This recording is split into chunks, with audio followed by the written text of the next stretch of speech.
I'm here with Landen Whittwer again. This is another pair of sheds that he's picked up, and Landon's either the luckiest person I know or the hardest shed hunter that I've ever witnessed or met, because look at these sheds. Tell me a little bit about them, Landon. So this buck, I picked him up in 2012. In 2010, we started, you pay a lot of attention to the Arizona Strip at all. It's known as the best year for antler growth it's ever had. And this buck got killed in 11.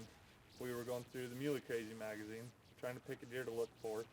He was giant in 11 when they killed him. We thought, heck, his 2010 shed's got to be bigger. So me and a group of friends went in looking for this deer on a Thanksgiving trip that we go on every year. We go spend 4 days down there. And got looking for this buck, and I mean, in the first hour, I found this antler, which does not happen ever. We usually spend a couple of years looking for particular deer. But first hour, picked this horn up. We spent all night, or all day, looking for this side, and didn't find it the first day. Went back in the next day. About half the day, my friend Landon ended up blasting this shed up about 1,000 yards away. And luckily, we've got a really good understanding with whoever finds the first side gets the set, because they'd be split up if anybody else would have found it. But, so how do you set a grid when you find one, and you just start walking around? Give them a tip. We'll actually, we start gridding 25-yard lines, maybe even closer, depending on how thick it is.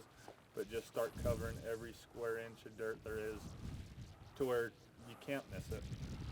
And don't leave anything unturned. And you stay out there till you find it. Sometimes there's been deer that we found, and it's took 6 or 7 trips back before we matched them up, but we don't give up until we know it's home. So how wide do you think this buck was? This one was 32, 33 wide. And what do you think he scored when he was? He scores 247 right here. He's got a 27 typical frame, and can't remember what I give him for an inside, but I had him official. This buck would actually book both ways. He's like 236 net non-typical and 198, 199 net typical. Wow. So what he was killed the next year? He was killed the year after this pair shed. And what did he score then? Do you remember? He actually was 236, but the G4 on this antler, where it's so long, it was only like 4 inches long the year they killed him for some reason.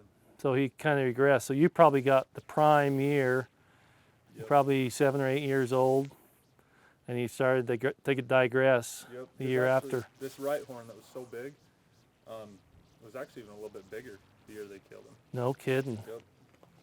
Just unbelievable. So. Well, this is a definition of perseverance. Just get out there and start looking.